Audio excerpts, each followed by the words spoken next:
بسم الله الرحمن الرحيم والصلاة والسلام على رسول الله والسلام على المرسلين والحمد لله رب العالمين. السلام عليكم ورحمة الله وبركاته. Alaykoum salam wa rahmatullahi wa barakatuh. Donc on se retrouve aujourd'hui avec le sourire, alhamdoulilah, dans notre format Panoramix, notre format podcast. Si vous saviez combien de temps on a pris pour le trouver. Donc aujourd'hui pas pour parler d'actualité mais pour parler du rapport qu'on a à l'argent. Donc je vais vous laisser commencer. Pour vous, qu'est-ce que c'est l'argent? Vas-y Inès, commence, c'est toujours moi qui commence. C'est qui? C'est toujours moi qui commence. Ah, c'est bon. C'est la même chose. Ça va paraître un peu bateau, mais l'argent, c'est un moyen. Ce que j'entends par moyen, c'est tout bêtement qu'en fait, ça sert à posséder des choses. C'est pas l'argent qu'on est censé posséder. Et ça, aujourd'hui, les gens, ils l'ont pas compris. Aujourd'hui, les gens, ils voient l'argent comme une finalité. Il y a des gens dans notre communauté qu'on connaît qui ont 300 000, 400 000 euros de côté dans un compte en banque qui ne sert strictement à rien, tu vois. C'est de l'argent immobilisé comme ça qui sert à rien. Moi, j'en connais pas. Toi, t'en connais pas? Je peux te dire que Ismaël et moi, on en connaît parce que les gens de notre communauté cachent, mais alhamdoulilah, quand après, t'as des relations de confiance et tout, t'as des gens des fois qui se confient sur ce qu'ils ont et t'es choqué d'apprendre que quelqu'un détient 6 chiffres, tu vois, de côté. Et je pense que c'est parce qu'on a clairement oublié que l'argent à la base, dans nos relations économiques et historiquement parlant, ça a juste servi à faciliter des transactions de quelque chose A à quelque chose B. Tu vois. Et aujourd'hui, on en a fait la finalité. Alors qu'à la base, c'était moi, je vends des moutons, tu vois, je suis berger, toi, tu vends des vêtements. Techniquement, j'ai moins souvent besoin de vêtements que toi, tu as besoin de viande. Donc, ce qui va se passer, c'est quoi? C'est que pour faciliter nos échanges, parce que je vais pas t'échanger tout le temps des moutons contre des vêtements, j'en ai pas besoin d'autant. Ouais, tu passes par l'argent. On passe par l'argent, tu vois. Donc, c'est monnaie, un moyen d'échange. La monnaie. La monnaie, exactement. Donc, à la base, c'était ça. Mais aujourd'hui, on a dévié et on en a fait un but et une finalité où on doit absolument avoir le plus d'argent possible, tu vois. Encore plus depuis que notre société est capitaliste et qu'on doit absolument consommer, on nous met des normes. On est censé avoir ça, tu vois. On est censé posséder ci, on est censé avoir ça, on est censé faire comme ci, on est censé s'habiller de cette manière-là. Et donc, du coup, ça crée un besoin d'argent qui, des fois, n'est pas nécessaire. Pour rentrer dans la consommation. Pour rentrer dans la consommation, clairement. Ouais, mais en fait, c'est une. De toute façon, tu le vois, hein, les riches à proprement parler, ils gardent pas vraiment leur argent en banque posé, tu vois. Non. Ils vont le dépenser dans une certaine mesure parce qu'ils vont avoir une gestion financière, une gestion de leurs fonds personnels qui va être beaucoup plus adaptée à leur situation perso et leur environnement. Mais il y a une phrase, je crois que c'était sur BFM, j'en sais rien, c'est une personne âgée qui disait ça. Et moi, c'est vraiment une phrase qui m'a marqué. Il disait: quand l'argent est important, il est en banque. Quand l'argent est utile, il est utilisé. Et en fait, c'est que, tu vois, dans cette notion, en tout cas, moi, j'ai l'impression que nous, les musulmans, globalement, on est plus dans cette optique de l'argent est important. Du coup, soit on va l'économiser, soit on va tout cramer, en fait. Et en fait, c'est toujours soit l'un, soit l'autre. On n'a pas, ou en tout cas, on en a dans la communauté musulmane de manière générale, parce qu'il y a des gens qui sont ultra riches et qui ont réussi, alhamdoulilah. Mais en tout cas, c'est vrai qu'on a un peu été programmé avec cette notion de l'argent, c'est la finalité. Même par exemple, quand on va commencer à réfléchir à ce qu'on va faire plus tard, Ouais. Moi, la première chose que j'entends, ok, c'est payé combien? Tout le temps. Tu vois, c'est ok, c'est payé combien? Et je connais des personnes qui sont en école d'ingé, qui sont super bien. Tu lui dis pourquoi tu fais ça? Bah, je sais pas, c'est bien payé. Au revoir. Hein. Mais je vois pas. En gros, tu fais ça, ok, mais du coup, à quoi tu sers dans la finalité? Si juste ton objectif, c'est de te dire, bah, c'est bon, Ouais, en fait, on en a fait un objectif écoute, de j'ai un vie. bon salaire, c'est bon, ça me suffit, tu vois. On en a fait un objectif de vie. Et même quand tu parles avec les gens qui disent je vais faire de l'argent. Pour moi, les gens qui disent je vais faire de l'argent, c'est révélateur de la non-compréhension totale de nos systèmes économiques. Parce qu'en fait, l'argent, tu le fais pas, t'en prends. L'argent, il y en a de partout. Tu vois. Nos micros, c'est de l'argent, les tables, c'est de l'argent, les bureaux, c'est de l'argent. Tout ce que tu possèdes, tout ce qui existe et que tu détiens a servi comme... l'argent a servi comme moyen d'échange. Ça veut dire techniquement que l'argent aujourd'hui est omniprésent dans littéralement tout ce qu'on fait. Donc l'argent, il y en a. Et ce qui fait que toi, tu vas pouvoir percevoir une rémunération ou bien que tu vas pouvoir échanger quelque chose contre autre chose, c'est la valeur ajoutée. Si tu vas utiliser ta valeur ajoutée qui va te permettre d'avoir de l'argent, et c'est cet argent-là qui va te permettre de détenir quelque chose, que ce soit un produit ou un service. Et donc au final, c'est comme si tu échangeais ta plus-value contre un bien. Ouais, ton produit ou service contre quelque chose qui est de la même valeur. Exactement. Ce que les gens font, de manière générale, c'est qu'ils échangent donc leur plus-value, la plus-value qui aujourd'hui a le moins de valeur, parce qu'il faut le dire, c'est ça aujourd'hui. La plus-value, la valeur ajoutée qui a le moins de valeur, c'est le temps. Les gens aujourd'hui, dans la grande majorité, échangent leur temps contre de l'argent. C'est le salariat ou c'est d'autres choses. Et la différence qu'il y a entre les pauvres et les riches, c'est le rapport temps-argent. La différence entre quelqu'un considéré comme pauvre, c'est qu'il va donner beaucoup de son temps pour peu d'argent, contrairement à quelqu'un qui va donner très peu de son temps contre beaucoup d'argent. Contrairement à quelqu'un de riche. Exactement. Contrairement à quelqu'un de son temps pour beaucoup d'argent. Exactement. Donc, c'est la valeur ajoutée. Techniquement, c'est pour ce que tu apportes en plus que ton temps. Et donc, ce qu'il faut savoir, si tu veux avoir de l'argent, et donc si tu veux détenir des choses, c'est comment est-ce que toi, tu as de la valeur ajoutée pour prendre l'argent qui existe. Et en fait, c'est une raison qui est bien plus grande que ça, tu vois. Quelqu'un qui se dit, je veux avoir de l'argent, ouais, mais attends, pourquoi ? Ouais. Parce que si je veux dire, j'ai envie d'avoir de l'argent, ok, bah vas-y, bah là maintenant, je te passe 1 million, tu fais quoi avec ? Vu que tu sais pas ce que tu veux faire avec l'argent, bah t'as 1 million, et soit t'es un peureux, donc ils vont rester en banque, soit t'es un con et tu vas les dépenser dans n'importe quoi, et à la fin, tu vas revenir au même stade auquel t'étais, en fait. Donc, le fait juste de vouloir de l'argent, c'est inutile. Et je sais que une des premières choses que j'ai fait, bah tu vois là récemment quand j'ai fait mon webinaire dimanche dernier, à la fin, dès que j'avais fini, j'avais globalement présenté un petit peu les différentes solutions d'investissement dans le monde de la finance, parce que j'ai pas parlé d'immobilier, etc., parce que je connaissais pas. Bah à la fin, j'ai fait une sorte de choix, tu vois. J'ai dit ok, bah là maintenant vous avez fait ça, maintenant vous avez le choix. Soit vous avez votre premier choix et vous allez créer un compte sur une plateforme d'échange et vous allez acheter tout de suite là maintenant des actions à 50 centimes et des crypto-monnaies à 4 centimes pour espérer faire x20 en espérant que vous allez devenir millionnaire du jour au lendemain. Ou bien vous pouvez continuer à vous former, continuer à apprendre, déterminer votre profil d'investisseur, quels sont vos moyens et vraiment déterminer une stratégie d'investissement. Et ça, c'est que, bon, là je parle que pour la partie investissement. Parce que dans la réalité, c'est l'investissement, encore une fois, l'investissement c'est un moyen pour avoir plus d'argent. Enfin, c'est un moyen de faire travailler son argent pour pas qu'il dorme et derrière pouvoir faire des choses encore plus grandes que l'argent.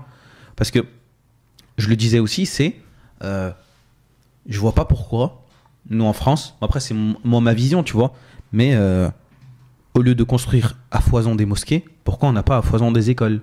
Pourquoi on laisse nos enfants aller dans des écoles 8 heures par jour, l'école de la République entre guillemets, et ils enseignent ce qu'ils veulent à nos enfants. Et si on n'est pas d'accord avec, bah on est vu comme nous les méchants. Pourquoi on ne pallie pas à ce problème ? Pourquoi, par exemple, on n'a pas des piscines, pas municipales, mais pourquoi on n'a pas des piscines qui peuvent être ouvertes à nos sœurs, à nos frères, quand ils veulent, et tu fais des créneaux, etc., que ce soit vraiment carré. Des salles de sport. Bon, on en a quelques-unes, alhamdoulilah, mais c'est bizarre, c'est même dommage que ce soit pas assez développé. Et moi, c'est une vision que j'ai, je me dis, ok, t'as envie d'avoir de l'argent, ok, mais c'est pourquoi ? Moi, je sais que j'ai envie d'avoir de l'argent, j'ai mes objectifs. Et le premier truc que je me dis, c'est par exemple, ma mère, elle travaille encore. Mon père, là, mon père, il va devoir reprendre le travail. Mais un vieux travail. Et ça, je me dis, en gros, ok, Arta, tu as des objectifs, tu veux avoir de l'argent. Bah, voilà en fait pourquoi tu veux avoir de l'argent. Tu veux pas juste avoir de l'argent pour te dire, vas-y, j'ai envie d'être millionnaire. J'en ai rien à faire, tu vois. Je préfère rentrer au paradis avant toute chose. Est-ce qu'aujourd'hui, vous pensez que le fait que nos parents et ceux qui nous ont éduqués, ils ont vendu leur temps pour peu d'argent, ça a augmenté la valeur perçue de l'argent et ça conduit aujourd'hui, à cause d'un manque de taqwa, au fait que les gens considèrent que leur salaire, c'est leur sécurité, alors que la sécurité, elle vient d'Allah Azza wa Jal ? 100%. 100%. Aujourd'hui... Elle était hard la question. Aujourd'hui, toc, toc. Non, je te jure, aujourd'hui, ce qui se passe, c'est clairement, on a un système qui fait en sorte à ce que l'écart entre les riches et les pauvres est de plus en plus phénoménal. Et ça a commencé avec nos parents, et c'est encore plus significatif avec nous. Parce que la valeur de l'euro diminue grandement, tu vois, tandis que les intérêts que les riches perçoivent, eux, augmentent. Et donc, ce qui se passe, c'est quoi ? C'est que du coup, plus les gens doivent travailler beaucoup pour l'argent qu'ils gagnent, plus ils ont peur de le perdre. Petit aparté, donc tu le dis, Pour rappel à tout le monde, l'inflation qu'on observe tous et qu'on vit tous au quotidien, c'est pas l'augmentation des prix des marchandises, c'est la diminution de la valeur de notre argent qui fait qu'on a besoin de plus d'argent pour acheter la même chose. C'est pas ton pain qui coûte plus cher, c'est ton euro qui vaut moins cher. Exactement. Pourquoi ? Parce que tu as des gens qui ont tellement mis d'argent dans le circuit, parce que pareil, valeur d'échange, ça fonctionne comme l'offre et la demande.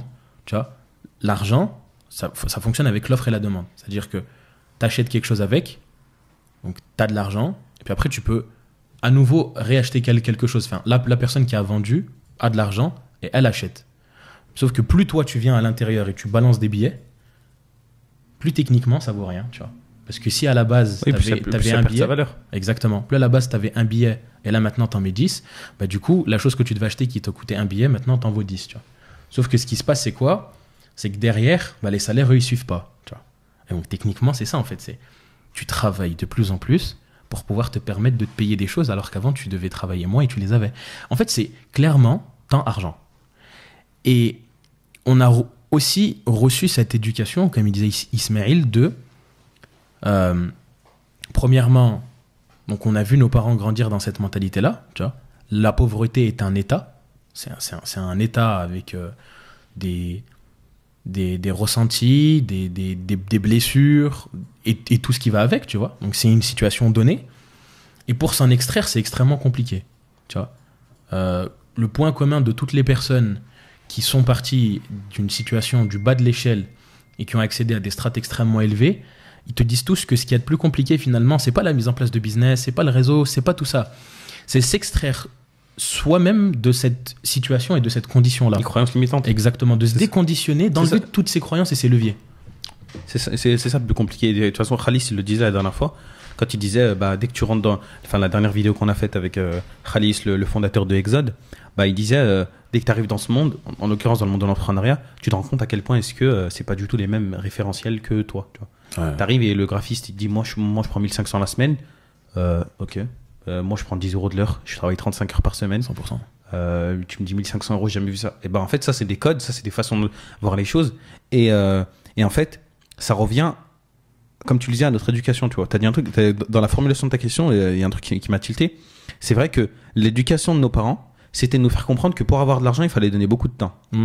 Et en fait, ils nous ont transmis ça. Et du coup, en fait, ça va dévaluer la valeur de notre temps au point même où on se dit, c'est pas grave de faire des années et des années d'études et de prioriser ces années d'études parce que, soi-disant, ces années d'études-là, comme tu le disais par rapport à la taqwa, ces années d'études-là vont nous permettre d'avoir un certain niveau de vie, un certain niveau de revenu qui va nous permettre de débloquer plein de choses. Du coup, on te dit, en fait, si tu as envie d'aller loin, tu vas devoir donner beaucoup de ton temps. Et donc après, tu te retrouves à pouvoir rentrer dans la vie entre grosses guillemets, active, pour espérer peut-être avoir un salaire de 2000, 2500 €. Et je suis gentil parce que c'est une bonne fourchette. Disons que vous n'avez pas d'expérience, vous vous retrouvez à 2000, 2500 €. Dites-vous bien que 2000, 2500 €, déjà, du coup, vous n'avez pas d'aide. Et vous n'avez pas d'aide, sachez que 2000, 2500 €, c'est une vie lambda. Et je vous dis lambda, c'est que vous partez peut-être en vacances une fois par an. Vous partez au bled, c'est cool. Vous pouvez vous permettre peut-être un ou deux petits week-ends, mais ça s'arrête là. Et du coup, tu vois, vraiment, cette dévaluation du temps, elle nous fait croire que c'est normal pour nous de donner beaucoup de temps pour un petit peu d'argent. Et ça, je me rends compte quand, par exemple, j'explique aux personnes que moi, je fais un truc de création d'auto-entreprise pour les personnes. Et c'est vrai, au début, ça me prenait un peu plus de temps. Ça me prenait peut-être 20-25 minutes pour créer l'auto-entreprise de la personne. Et je me souviens, la toute première chose que j'ai fait, c'était toi que j'avais fait payer. C'était 20 €. Ouais. Vraiment, j'avais donné 15 minutes de mon temps pour 20 €. On pourrait dire, mais c'est incroyable. Parce qu'il y a des personnes qui travaillent 1 heure de leur temps qui sont payées 20 €. Et ça, c'est des salaires de cadre, tu vois. C'est un truc de barjot d'être payé 20 € net. Moi, j'étais payé 20 € net. Après, je me suis dit, en vrai, qu'est-ce que ça me coûte d'augmenter ? Donc, j'ai augmenté. De 20, je suis passé à 50. De 50, je suis passé à 75. De 75, je suis passé à 80, 90. Et maintenant, je suis à 200 €. Et bien sûr, ça me prend le même temps. Et les gens pourraient dire, ouais, mais c'est n'importe quoi, ça prend nanana, tu gagnes plus qu'un médecin en faisant ça. Ouais, c'est vrai, et alors ? Tu vois, ça, c'est subhanallah, le rapport que les gens ont à la facturation. Les gens n'arrivent pas à déterminer ce que leur temps vaut, et tout le monde se calque sur le SMIC. C'est-à-dire que la base de référentiel des gens pauvres, c'est que les gens, ils se calquent sur le SMIC. Et pas forcément les gens pauvres, mais en tout cas, c'est la j'allais dire les moldus, mais non, mais non. Tu vois, c'est vrai que la majorité des personnes vont croire que le SMIC, le fait de 1 heure de ton temps vaut 10 euros. Dans l'inconscient collectif, c'est normal. Moi, ce que j'entends, et pour que vous le compreniez bien, pour moi, quand je vais employer le mot pauvre, c'est des gens qui échangent beaucoup de leur temps contre de l'argent. Et quand je parle des riches, c'est des gens qui vont échanger qui vont avoir beaucoup d'argent pour très peu de temps. Ce que j'entends par là, c'est même les gens qui gagnent 10 000 euros par mois et qui font des 50 heures de chirurgien, pour moi, c'est pas des gens riches. Ouais, bah oui. Tu vois, c'est parce que c'est ton rapport heure travaillée, rémunération perçue. Tu vois, t'as des gens dans le monde, moi j'en connais personnellement, des gens qui travaillent 40 heures par semaine, mais qui font annuellement parlant 10, 15 millions d'euros. Même le fait de parler des gens qui sont capables de faire de l'argent sans travailler. Exactement. La citation de Warren Buffett qui dit si vous ne trouvez pas un moyen de faire de l'argent pendant que vous dormez, vous travaillerez toute votre vie. L'objectif, c'est même d'arriver à un moment où on est capable d'automatiser le fait de faire de l'argent sans avoir à vendre notre temps. 100%. Et en fait, c'est intéressant parce que toutes ces notions-là, c'est des notions où il faut former les gens en fait, le plus tôt possible, tu vois. Parce que on a le quotient intellectuel, qu'on connaît tous, tu vois, ton QI. On a le quotient émotionnel, c'est aussi ta capacité à gérer tes émotions, à gérer l'empathie, etc. Et on a aussi autre chose qu'on n'en parle pas, c'est le quotient financier. Quelle est ta capacité à gérer ton argent? Et encore une fois, j'appuie parce que Omar ibn Khattab, dans une parole qu'il a citée, une partie de la parole, il disait la moitié de la richesse, c'est le fait de savoir gérer son argent. Et ça, en fait, c'est des trucs, je suis désolé, qui a reçu une éducation financière de ses parents? Personne. À l'école, rien. Robert Kiyosaki, il disait, tu vois, dans son livre Père riche, Père pauvre, c'est qu'il a eu 2 papas. Il a eu son père, son vrai père, et un second père qu'il appelle son père. En fait, c'est celui qui l'a éduqué sur le côté financier, sur l'aspect financier. Et quand tu lis ses livres, ou même quand tu commences à rentrer dans le monde de l'entrepreneuriat ou du business et que tu commences à faire de l'argent, ce que tu te rends compte de manière flagrante, c'est que ce que tu valorises, c'est pas ton temps. Ce que tu valorises, c'est la valeur ajoutée. C'est la valeur perçue. C'est à quel point les gens ont besoin de ce que tu fais. C'est clairement ça. Pour reprendre ton exemple qui est flagrant, lorsque tu vas faire payer 200 euros à quelqu'un pour créer son entreprise ou sa micro-entreprise, ce qui va se passer, c'est quoi? C'est que il va pas payer 200 euros pour le temps que tu vas passer à le faire. Il va payer 200 euros pour la gêne que tu lui enlèves. C'est-à-dire que les 200 euros pour lui que ça vaut, c'est pas tes 15 minutes à toi que tu as à le faire. C'est combien de temps ça lui aurait pris à lui s'il l'avait fait tout seul. Et ça, c'est des choses que les gens ont du mal à comprendre.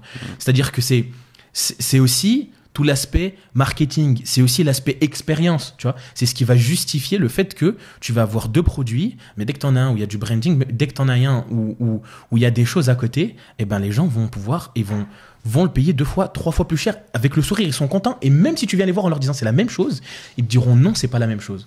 Parce que l'expérience qu'ils ont perçue, c'est pas la même. Et en fait, c'est à quel point toi, tu rajoutes de la valeur à ce que tu fais. Et en fait, l'économie, c'est que ça. C'est littéralement que ça. Mais tu sais, t'as une phrase, une anecdote. Moi, je me souviens, c'est mon patron qui me l'a raconté, tu vois. Et bon, il y en a une autre qui est un peu similaire que je vais raconter. C'est celle avec, je crois que c'était Léonard de Vinci. Je sais plus, mais bref, c'était un peintre qui était vraiment connu. Picasso. Celle de quand il a fait un papier et qu'il l'a facturé, etc. Ouais, c'est Picasso. Ok, Picasso. Picasso. Du coup, je crois qu'il est dans la rue ou dans son atelier, bref, il fait son truc. Et il y a un homme, il vient me voir, il fait attends, mais t'es Picasso et tout? Je lui dis oui. Il dit oh, s'il te plaît, tu peux me faire un tableau et tout, un truc là? Il lui dit ok, d'accord. Il lui dit vas-y, bouge pas. Il ramène un tableau. Sur le tableau, il fait un truc mais en 5 minutes, top chrono, il fait tac tac. Il lui dit tiens. Il lui dit ok d'accord, ça fait combien? Il lui dit un chiffre style, il lui dit ça fait 50 000 euros. Il dit comment ça 50 000 euros? Tu l'as fait en 5 minutes? Tu vas payer 5 000 euros? Il fait non, je l'ai pas fait en 5 minutes. Pour faire ça en 5 minutes, il m'a fallu 25 ans.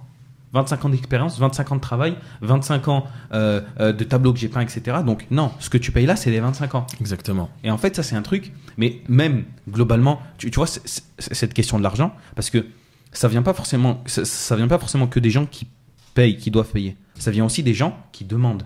Parce que malheureusement, on a ce truc où, moi, par exemple, j'ai ma femme qui a une petit business location de robe ou bien par rapport au maquillage. Et elle n'ose pas demander son dû. Des fois, c'est même juste, elle n'ose même pas demander son dû alors que c'est à elle. Enfin, demande-le. Et elle n'ose pas valoriser ses compétences.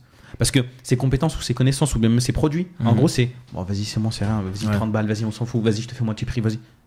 Mais non, mais en gros, ça vient d'où? Et si tu veux le faire, ok, alhamdoulilah, tu fais ça d'accord, c'est bien, c'est même quelque chose qui est très apprécié dans le commerce, le fait d'un commerçant soit doux, soit souple, soit flexible, c'est une bonne chose. Mais dans ce cas-là, fais-le dans la recherche de la récompense d'Allah. Fais-le pas parce que tu n'es pas apte à demander ce que tu mérites, tu vois. Et surtout, tu as le sentiment de voler quelqu'un. C'est tellement quelque chose qui a énormément de valeur.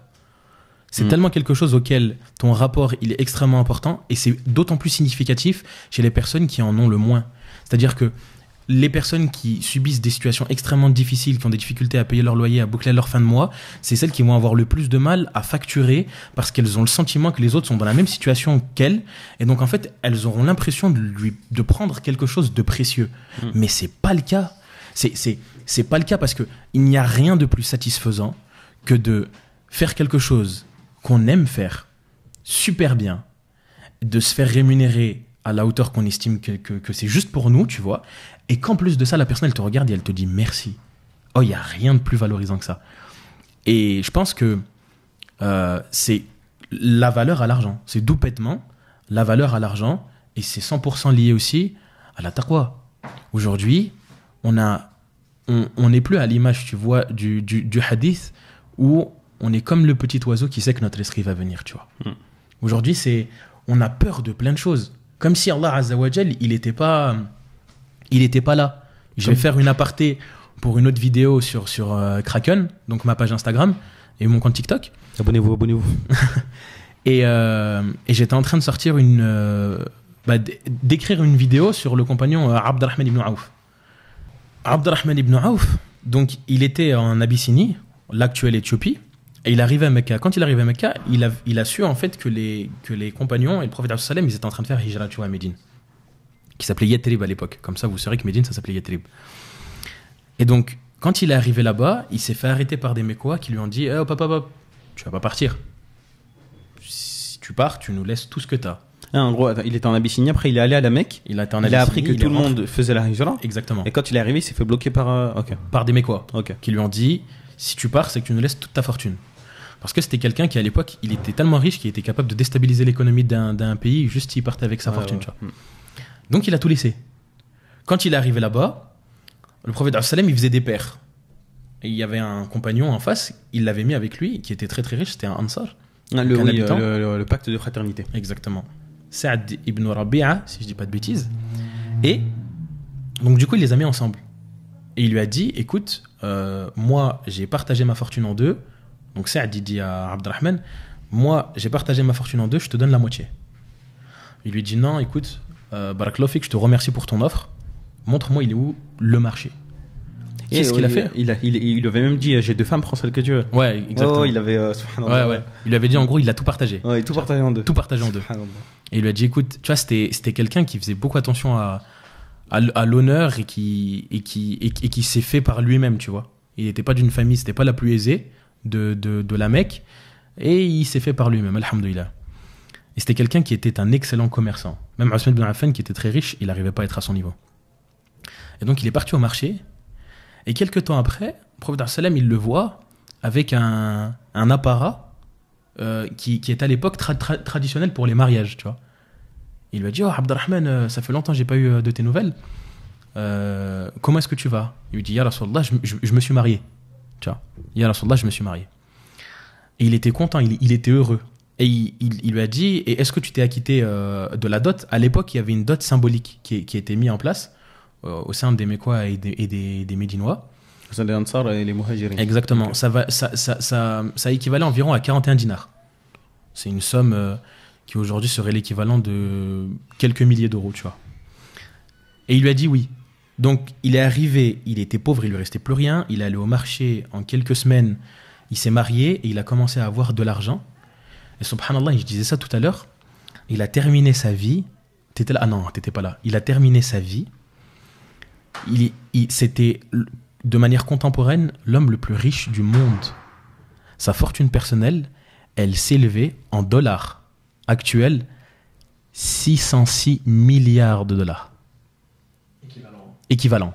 Tu vois? Et c'est quelqu'un qui littéralement avait simplement confiance en Allah. Et toute sa vie, il l'a vécu avec la peur qu'Allah Azza wa Jal lui a donné dans cette dunya ce qui n'allait pas lui octroyer au paradis. Ça veut dire qu'il faisait encore plus d'efforts, il remerciait encore plus Allah, il donnait encore plus et Allah il lui donnait encore plus. Oui, mais même, et juste tout ça après pour finir, quand Mohammed il a dit qu'Abdurrahman ibn Auf rentrera au paradis en rampant. Ouais. En sachant tout ce qu'il avait pu donner, tout à l'heure, il rentrait en rampant. Il libérait 30 esclaves par jour. Subhanallah. Subhanallah. Il achetait des esclaves, il en libérait 30 par jour.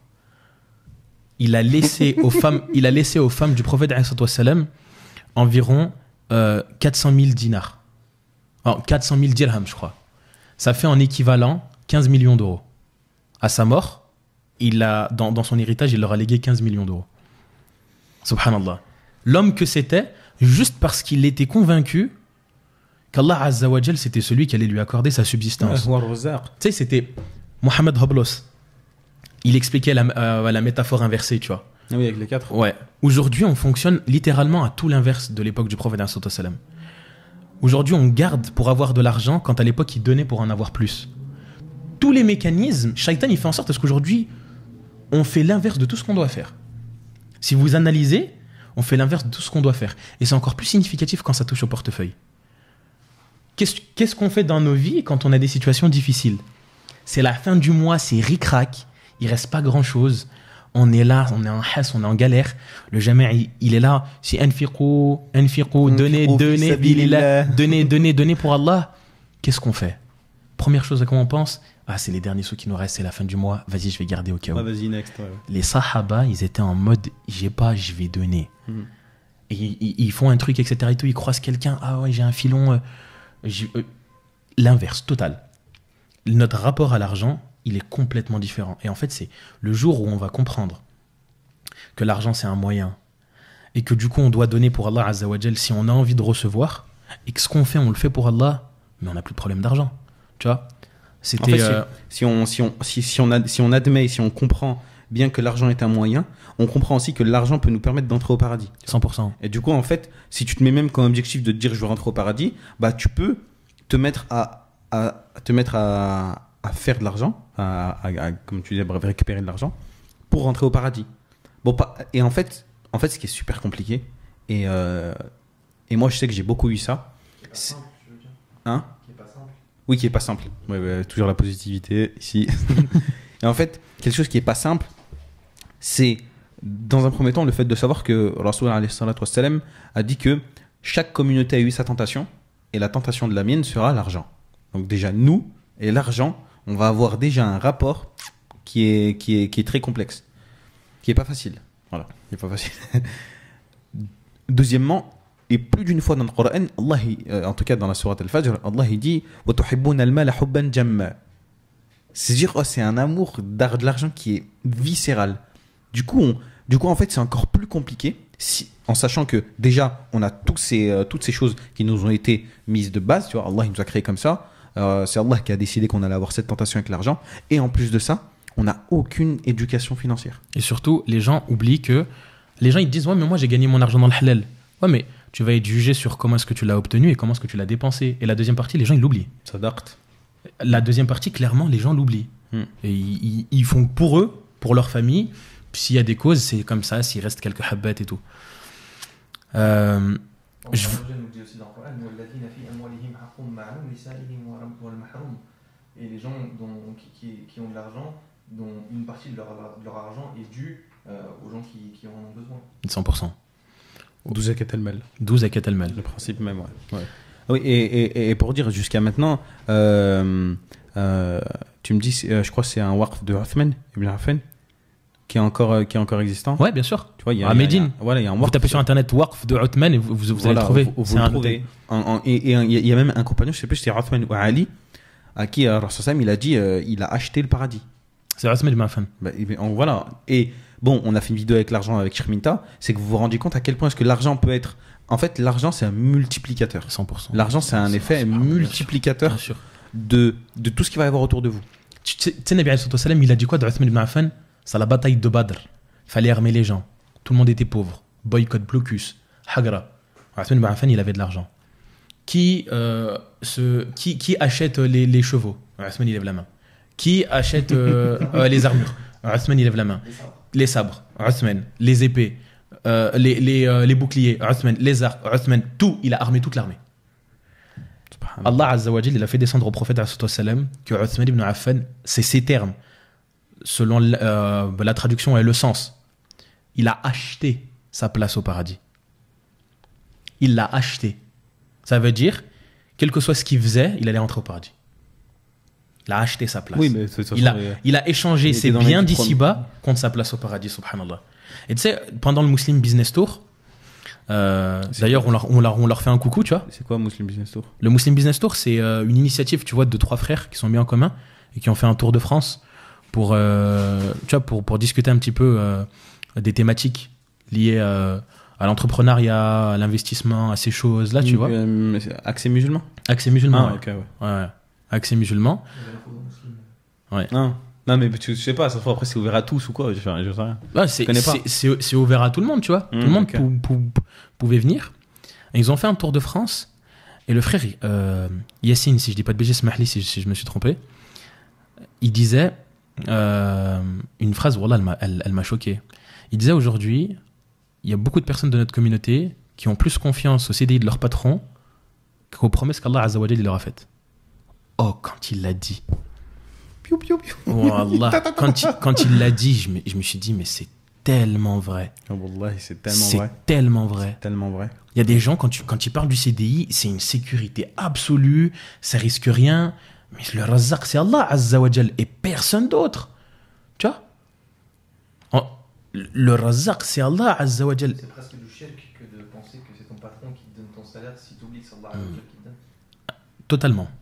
C'en est en fait. Ouais. Si tu crois qu'autre chose vient, qu'une chose vient d'autre que d'Allah, et en fait, comme je le disais juste avant, je sais que là, il y a peu de temps, bon, je le redis pour que vous écoutiez parce que je le disais au frère tout à l'heure, mais j'étais dans une optique où chaque fois que j'avais une difficulté financière, je me disais que la solution, c'était de faire plus d'argent. Je me disais que la solution, c'était vas-y, tu bosses pas assez, t'as pas assez de projets, c'est pas assez lucratif. Et après, dans mes projets, dans mes calculs, je me mets à changer les prix, à me dire, ok, si je fais ça par mois, nanana, telle personne. Mais en fait, la réalité, et c'est ce qui est quand tu es musulman, c'est de te dire, en fait, tous les problèmes que tu peux avoir, en fait, c'est Allah qui les règle. C'est pas l'argent, c'est pas, je sais pas, t'arrives pas à te marier, tu vas pas dire, punaise, faut que je trouve une femme. Non, Allah, il va te sortir ta femme, fais des dos, et patiente, tu vois.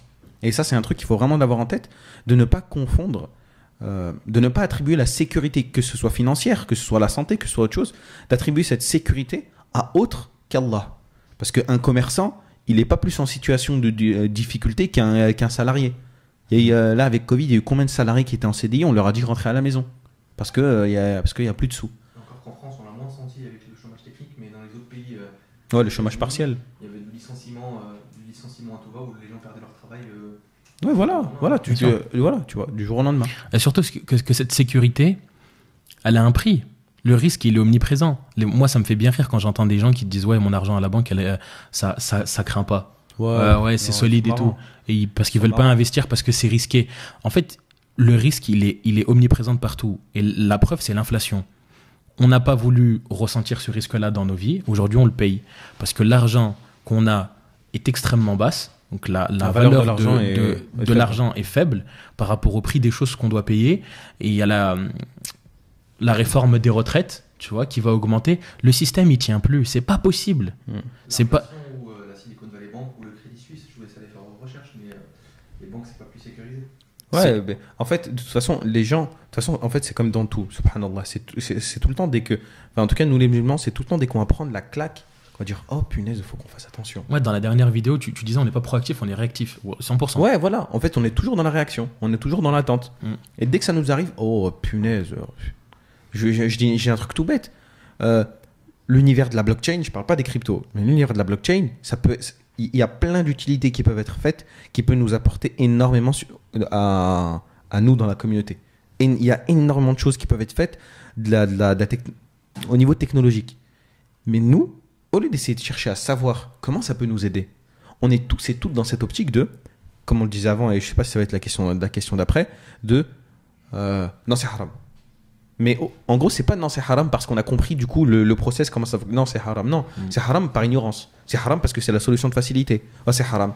Mais qui vous a donné le droit de haram ce que vous voulez comme ça? Parce que vous ne connaissiez pas. Ce qu'on nous a enseigné, c'est que quand tu sais pas, tu te tais. Et dans l'autre partie de la parole de Omar ibn Khattab, c'est qu'il dit que la moitié de la science, ou la moitié de la sagesse, pardon, c'est le silence. Quand tu sais pas, tu te tais. Un tiers du ilm, c'est le Coran, le deuxième tiers, c'est la sunna, et le troisième, c'est la adri, en arabe qui veut dire je ne sais pas. Voilà, tu vois. Et c'est vraiment dans le premier temps d'apprendre à dire je ne sais pas, et aussi dans un second temps de se renseigner en fait. Il faut vraiment qu'on cherche à comprendre comment tous les différents systèmes économiques, et là je parle surtout pour les jeunes, tu vois, les jeunes et même les moins jeunes, en vrai peu importe, ça concerne tout le monde, mais de chercher à comprendre comment notre système financier fonctionne. Et déjà vous comprendrez quelque chose de basique, c'est il faut que vous sachiez que la monnaie, comment est-ce qu'elle est émise, sur quoi est fondée la monnaie, c'est sur l'usure, c'est sur le principe de riba. Même avant de comprendre le fonctionnement des systèmes financiers, comprendre les systèmes de fonctionnement des règles de commerce en islam, c'est le plus important. Oui, ouais, les règles de transaction. Les règles de transaction. Subhanallah. Les éléments de base, c'est à part ce qui est connu comme étant haram, tout est autorisé du moment que c'est pas clairement interdit. Déjà. Les éléments qui sont clairement interdits dans les transactions commerciales, en islam c'est connu et il n'y en a pas 1 million. C'est simple, juste pour vous dire, sachez qu'il y a 6 règles de transactions en commerce en islam. Sans parler de ce qui est de riba, riba on sait que c'est bon, mais dans le cas, dans les règles de transaction, quand vous voulez effectuer une transaction du commerce avec quelqu'un ou avec un groupe de personnes, il y a 6 règles. Et ces 6 règles, en fait, elles sont super simples. Et justement, je l'ai cité dans mon webinaire. Du moment qu'un produit, là je parlais de un produit financier globalement d'investissement, mais du moment qu'un produit respecte ces règles, ok, il est où le problème? Le problème il va être dans la complexité de ces outils, dans la complexité de toutes ces choses. Et je peux comprendre que pour quelqu'un qui a 40-50 ans, qui n'a jamais été habitué à ce genre de choses, il va se dire, mais attends, mais qu'est-ce que ça veut dire? Mais qu'est-ce que c'est? Nanana. Ok, d'accord, mais tu as encore ton cerveau, il fonctionne, tu marches, tu as tes capacités cognitives, t'apprends, tu cherches comment ça fonctionne. Et encore plus pour un jeune qui va avoir le temps et l'énergie. Avant de vouloir vous lancer et croire que vous allez pouvoir devenir millionnaire du jour au lendemain, peu importe la solution, que ce soit avec l'investissement, que ce soit avec du commerce, que ce soit ce que vous voulez, commencez par vous renseigner sur le produit, sur le service. Si vous faites de l'achat-revente, on s'en fout, mais sur ce que vous voulez faire, déterminer si c'est licite ou pas. Et après, on va commencer à rentrer en détail. Mais d'abord, vous cherchez à comprendre ce que c'est, si c'est licite ou pas, et après, vous vous mettez dedans. En fait, non, cherchez pas à comprendre si c'est licite ou pas, parce que ça l'est. Cherchez à comprendre si c'est illicite. C'est clairement ce qu'il faut comprendre. Et surtout, il y a quelque chose que les ulama nous disent et qu'on a complètement occulté, parce qu'on s'en fiche. Encore une fois, l'argent, c'est la finalité, donc on s'en fiche. On fait les aveugles. On regarde de temps en temps comme ça pour essayer de voir. Et ce qui se passe, c'est quoi? C'est qu'on doit absolument connaître les règles de jurisprudence de notre religion pour éviter de tomber dans des faux pas, avant de se lancer dans quelconque transaction commerciale. Talal Lahlou, que j'apprécie énormément, dans l'un de ses podcasts dernièrement, il disait... C'est choquant que dans nos pays musulmans, tu as des très grands groupes, il y a des directeurs stratégiques, il y a des directeurs opérationnels, il y a des directeurs financiers, il y a des directeurs commerciaux, il y a des directeurs achats, et tu n'as pas des directeurs sharaï. C'est vrai. Tu n'as pas des gens qui sont là à vérifier si les types de contrats respectent les règles de notre religion ou pas. Tu vois. Et je trouve ça choquant. C'est une réalité. On s'en fiche techniquement, on fait les aveugles. On regarde à moitié. Non, on devrait avoir des gens qui sont payés au sein de nos sociétés quand elles ont atteint un certain volume pour se charger effectivement de savoir que on va pas rendre des comptes le jour du jugement dernier. Tu vois. Il y a une phrase que j'aime beaucoup: s'enrichir, mais pas à n'importe quel prix. En fait, le musulman, c'est ça. Le musulman, c'est pas rester pauvre.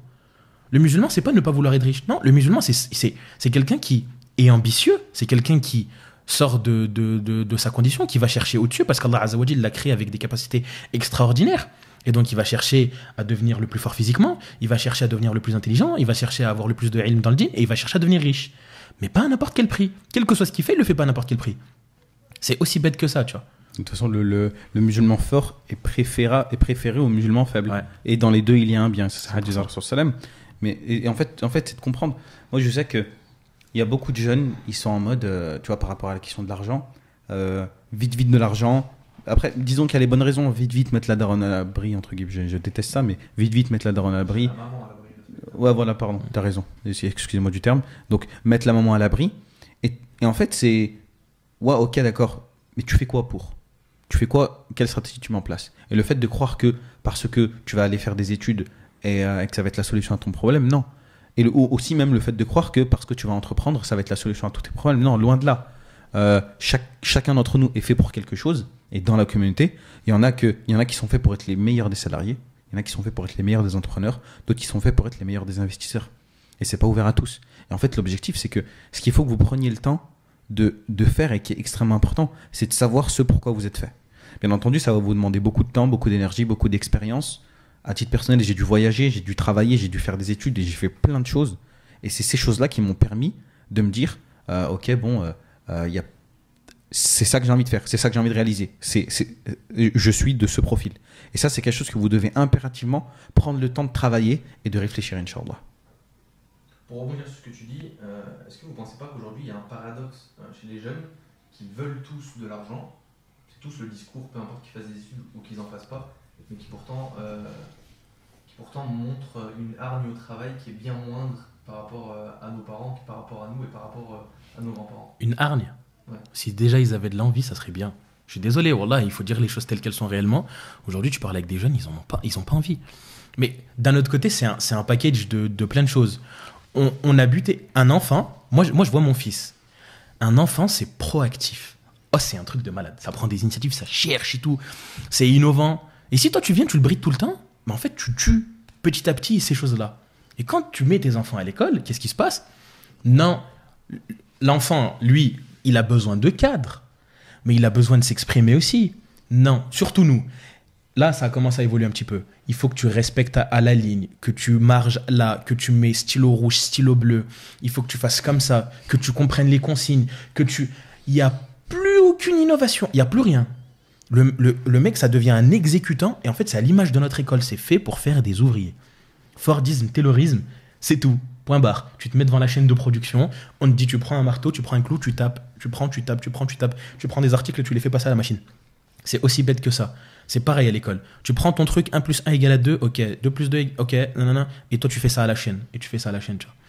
Et aujourd'hui, quand tu as des gens qui grandissent comme ça tout le long, et ben ensuite quand tu les mets face au monde du travail, qui aujourd'hui est un monde du travail extrêmement dur, qui est un monde du travail qui a subi différentes crises économiques, donc ça veut dire que pour relancer la machine, t'as deux façons de relancer la machine économique. En faisant tourner la planche à billets, mais ça crée de l'inflation, ou bien en innovant. Donc c'est en créant de la valeur ajoutée. Mais pour innover, il faut que les gens ils soient en recherche. Il faut que les gens ils se disent, ok, moi je vais venir et je vais m'asseoir, je vais réfléchir, je vais sortir du cadre. Tu vois, faut apprendre à sortir de ce cadre-là. Et aujourd'hui, les jeunes ne le font pas. Et tu combines ça avec, pour moi, hein, tu combines ça avec, comparé à nos parents, et c'est là où la différence elle est flagrante, c'est que nos parents, ils avaient cette hargne au travail, ils n'avaient pas cette innovation, mais c'était des bosseurs, parce qu'ils avaient compris qu'ils devaient bosser. Aujourd'hui, nous, on a des gens qui ne sortent pas de ce cadre-là, alors que c'est super facile de faire de l'argent, on en reviendra après, c'est super facile de faire de l'argent, et tu as des gens qui sont en mode, je sais pas, je veux faire quoi, j'ai la flemme. Tu sais, un jour, quelqu'un, il m'a dit, si tu veux voir quelqu'un, il est motivé ou pas, regarde juste comment est-ce qu'il marche. S'il traîne des pieds, prends-le même pas. Et voilà, je pense qu'il a raison. T'sais, même marcher, ça lui nécessite un effort. Lever son pied, marcher, mettre de l'amplitude, pour lui, c'est un effort. Mais en fait, tu sais, ça fait référence à ce qu'on disait, je sais pas si on en parlait dans la vidéo d'avant, tu vois, la question de la sécurité, en fait. Enfin, je parle pas de la sécurité par rapport à la taqwa, tu vois. Non, je parle de la sécurité par rapport au fait, comme tu disais, du surconfort dans lequel on est. Ouais. En gros, dans la tête des gens, c'est bon maintenant. Bah, c'est bon. De toute façon, chez moi, le loyer il est payé. Ma mère elle paye le loyer.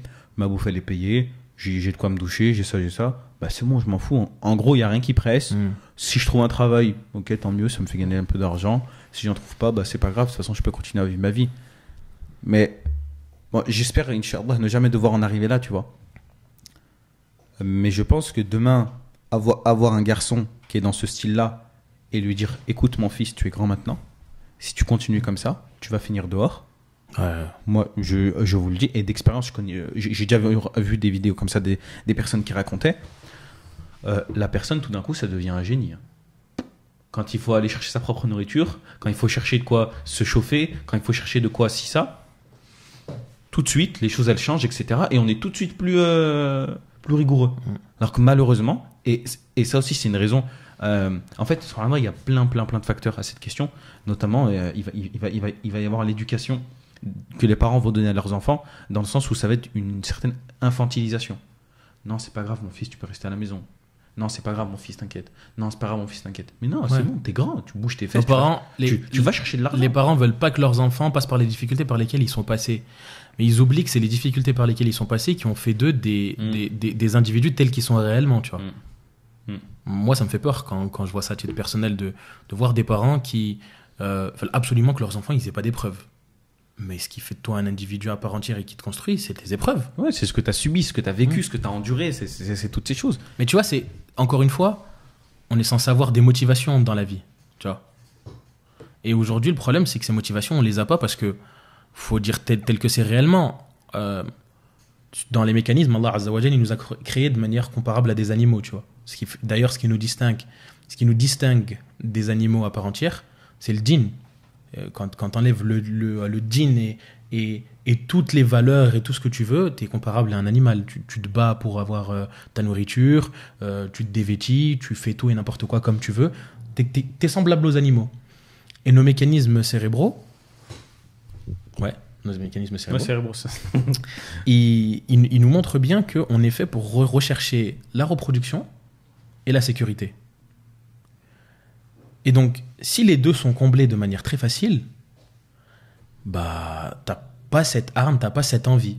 Et ça a jamais été autant flagrant que quand tu prends à l'équateur et que tu regardes le monde.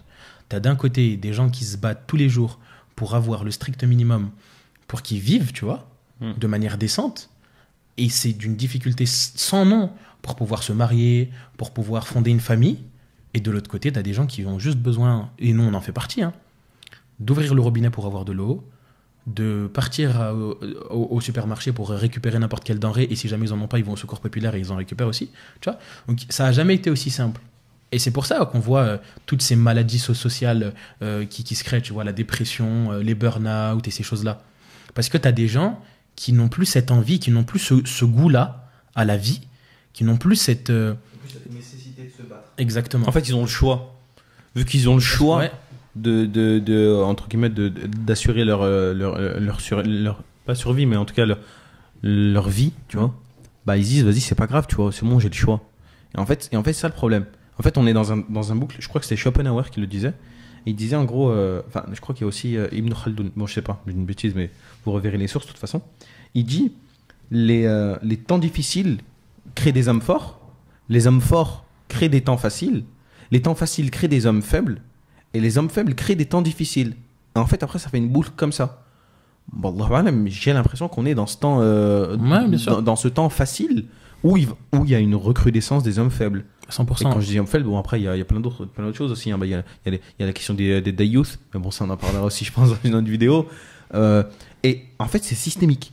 On arrive à un point où ça devient normal de dire bon, bah, c'est pas grave, je travaille pas. Bon, bah, c'est pas grave, mes études. Bon, bah, c'est pas grave, c'est pas. Non, en fait, c'est. 50-50 avec ma femme, vous pouvez les voyer. Ouais, et tout le monde veut de l'argent. Quand tu parles aux gens. Mais tu sais que quand tu parles d'argent, tout le monde en veut. Ouais, frérot, j'ai envie d'avoir de la moula, j'ai envie de faire nanana, j'ai envie de faire des trucs de fou et tout. En plus, tu parles en mode street. Tu vois, ouais, j'ai envie de faire ça, je vais faire ci, je vais faire ça, etc. Tu reviens 2 semaines après, ouais, t'as fait quoi? Ah, frérot, t'as vu, faut réfléchir, faut faire des trucs et tout. Je te jure. Oh, si t'es pas capable de faire en sorte à ce que ton idée, tu l'exécutes, mais dans la foulée, c'est que t'as pas l'envie. Et moi, je pense que les gens, ils ont pas ce truc, tu vois, de nécessité. Oh, mais tu te mets dans une situation d'inconfort, coupe tes aides, coupe ton compte en banque. Laisse tous tes trucs dedans, coupe ton compte en banque. Tu le clôtures, tu reçois plus d'aide, tu reçois plus rien. Et vas-y, t'as un mois, tu dois te faire ta propre maille, tu dois te faire tes propres sous pour payer ton loyer, pour te nourrir. Mais tu vas voir, pour nourrir, si t'as des enfants et si t'as une femme, tu vas voir. Le mec, il va aller au charbon, il va prendre son téléphone, il va appeler tout son réseau. T'as pas haja, il va aller voir le gars là-bas. Ok, 1 semaine, je vais aller nanana, je vais faire ça avec lui, je vais récupérer 100 balles par là. Il va commencer, il va se redécouvrir, tu vois. il va se dire ouais, je suis là, je découvre de nouvelles choses, tu vois. Mais parce que derrière, il a subi une situation d'inconfort. Moi, je pense que notre jeunesse aujourd'hui, situation de risque. De risque. Mais tu sais, comme je le disais à Khalis la dernière fois, c'est une vidéo de David Laroche dans laquelle il disait en gros le point commun qu'il a vu entre tous les entrepreneurs à succès. Il avait en fait que ils ont tous eu un truc, ils ont vécu un truc de fou dans leur vie qui leur a, en fait, ça les a matrixés, ça leur a mis une frappe dans la tête. Et du coup, en fait, ça a totalement changé leur truc et ils vont avoir cette sorte de moteur, un truc à l'intérieur qui va les animer, qui va toujours les faire bouger, tu vois. Et en fait, vu qu'on est dans ce monde de, on va dire, une certaine opulence de la sécurité, opulence de la vie, ses consommations, etc., les gens, ça devient des robots éteints. Leur vie, elle se ressemble tous les jours. C'est toujours la même chose. T'as fait quoi ? Je suis allé au travail. Ouais, voilà. Ça aussi. Dopamine. Ouais, voilà, tu vois. Le circuit de dopamine, il est grillé. Du coup, c'est normal dans la tête des gens de... Le circuit de dopamine, pour ceux qui ne savent pas, c'est le circuit de la récompense. Ça veut dire qu'à chaque fois que tu scrolles sur ton téléphone, ton cerveau il t'envoie de l'hormone du bonheur comme si tu avais accompli une tâche. Alors que tout ce que tu fais, c'est scroller. Subhanallah. Et attention, faut bien dire un truc, c'est que quand quelque chose est gratuit, c'est que c'est toi le produit. Bien certain. Donc quand vous passez votre temps, je dis vous, moi le premier, hein, vraiment moi le premier, quand vous passez votre temps, quand on passe notre temps sur les réseaux à scroller, en fait, on donne de l'information qui est vendue, qui est utilisée. Et à la fin, c'est nous qui perdons notre temps. Moi, je vais plus loin. Pareil, j'ai fait une vidéo sur ma chaîne où j'explique que quand quelque chose est gratuit, c'est que la société a estimé qu'il y avait quelque chose qui valait plus cher que ton argent. C'est ça réellement ce que c'est. Ça veut dire que quand une société elle te fournit un service qui est gratuit, que ce soit Notion, bon maintenant ils ont mis une section payante, Google, TikTok, c'est que derrière ils récoltent des choses qui valent bien plus que n'importe quel argent que tu pourras leur donner. Et ça montre bien encore échange, valeur, tu vois, c'est cette notion-là. Et tu as des gens qui assument complètement, tellement l'argent c'est important pour eux, qui sont prêts à donner des choses qui sont intimes, des choses qui sont privées, parce qu'ils ne sortent pas des billets, parce qu'ils ne sortent pas des chiffres de leur compte en banque. Et c'est révélateur de notre société. C'est-à-dire, on veut de l'argent à tout prix, et derrière, on ne sait pas ce que ça coûte, on ne sait pas ce que c'est, et on ne sait pas qu'est-ce qu'il faut faire pour en avoir. Les gens ne veulent plus travailler. Bon, là, j'ai l'impression que je me répète, mais les gens ne veulent plus travailler. Ça n'a jamais été... En fait, pour tout vous dire, ici, on est tous dans différents business, on a certaines activités, etc. Et donc, des fois, on est amené à avoir des stagiaires ou bien à embaucher, ou bien, bref, à faire différentes choses. Et tu te rends compte de manière flagrante d'à quel point les gens, je vais parler sur le climat français, en France, les gens ne veulent pas travailler. Les gens, tu parles avec les gens, ils ne savent même pas pourquoi ils font ça. Tu sais, une étude, elle montrait, dans le monde de manière globale, moi je pense que dans les pays occidentaux, c'est beaucoup plus, tu vois. Mais dans le monde de manière globale, je déteste dire une étude, je vais essayer de la retrouver, je vais vous la mettre en description. Que 7 personnes sur 10, 70% des gens font un travail qu'ils n'aiment pas. C'est-à-dire que tu vas dans une société, tu regardes un groupe de 10 personnes, tu sais qu'il y a 7 personnes qui sont là et qui font un taf qu'elles n'aiment pas. Je vais citer The Mask. Les gens travaillent dans des boulots qu'ils n'aiment pas pour acheter du matériel dont ils n'ont pas besoin pour impressionner des gens qu'ils n'aiment pas. Ouais. Pour terminer la vidéo, Inch'Allah, je vous demandais juste un conseil que vous pourriez donner aux jeunes qui sont, on va dire, en post-bac ou en recherche de travail ou en recherche de sabab pour gagner leur risque.